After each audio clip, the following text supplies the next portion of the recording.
Good afternoon, Amington Heath. So this week I thought I'd share our assembly with you around science because we are scientists this week as part of our mini adventure.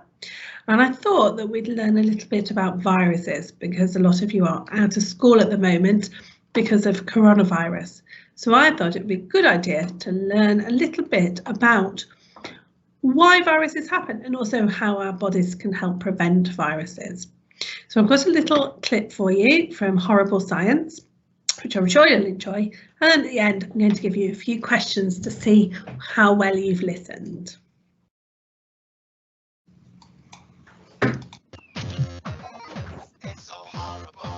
Greetings, lovers of science. Buff up your neurons, open your minds, and prepare to scoop up my hot, steaming brain dump on viruses. Small things may seem pathetic, but they can often cause huge problems, as anyone who's come into contact with Mark's brain can attest. But unbelievably, viruses are even smaller than Mark's brain. In fact, they're much smaller even than the cells of your body. And they need to be. A virus multiplies by attaching itself to a cell and fooling the cell into making loads of copies of the virus. Sometimes, a cell makes so many copies that it dies of exhaustion. There are many nasty diseases caused by viruses, ranging from the common cold to life-threatening nasties like yellow fever. And it's not just humans that are prone to viruses. Animals, plants, fungi, even bacteria can get them. Makes me glad I'm a disembodied brain.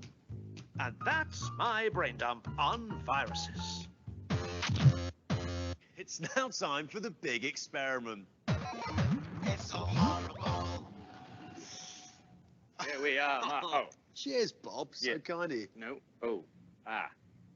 Carry on, mate. Okay. Well, today, for the big experiment, we're looking at how snot stops dust and germs getting into your body. Hang on, we're not going to be using real snot, are we? Of course, we're not using real snot. Because you just drank it. But don't panic, Mark. It's fine. We can make fake snot instead. You'll need some gelatin, some corn syrup, it's essentially just liquid sugar, and some green food coloring for that lovely snot color. Yes. First of all, we need to dissolve the gelatin. This needs hot water, so get an adult to help you. Now, mix up 3 tablespoons of gelatin with about the same amount of water. Gelatin's going in. Mark, will you help me put some food coloring in here? Now, we will add 3 drops of green food coloring, or a few more if you want to make it very snotty. Look at this, Mark. Oh, yes. This is a lovely green snotty consistency. Now, we need to leave that to cool down. Luckily, here's some that is already cool. That was there the whole time, Mark. Now, we add 6 tablespoons of corn syrup. There it goes.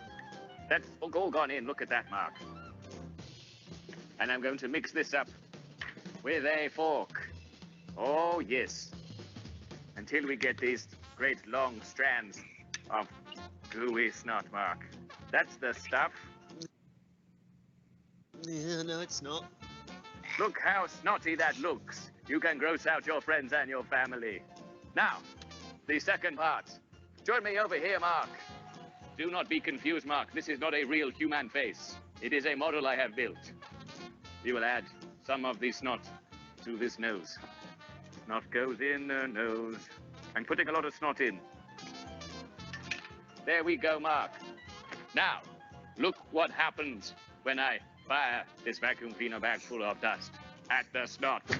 Ha! Wonderful. The dust and filth gets trapped in the snot. Just like the snot in your nose stops nasties and germs getting into your body.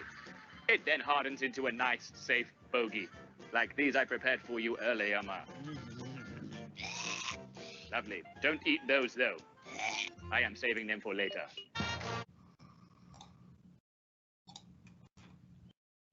And that really, truly was horrible science, but it just goes to show that even our bogies are deliberately made as part of our body to help keep us safe and healthy.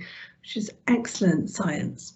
So now I've got a little bit of a quiz for you to see how well you were listening.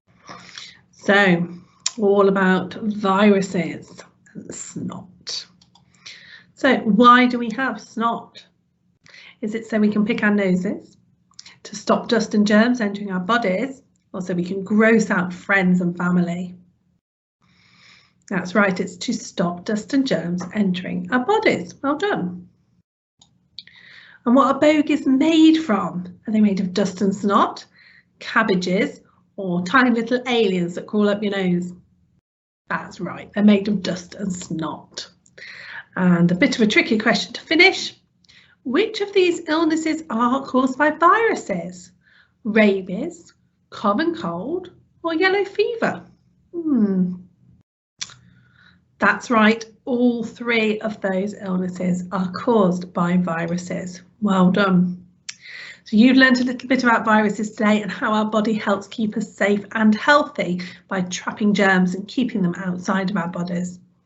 So well done, keep safe, and remember, if you do have bogies, catch them in a tissue, put them in the bin and kill them. Catch it, bin it, kill it. Keep yourselves nice and safe and healthy. Right, I shall see you all next week for our next Mini Adventures Assembly. Be another science one, and in the meantime continue to share lots of your science learning and science experiments with us via email and Facebook Messenger so we can send out lots of head teachers certificates on Friday. Take care, stay safe. Bye, Amington Heath.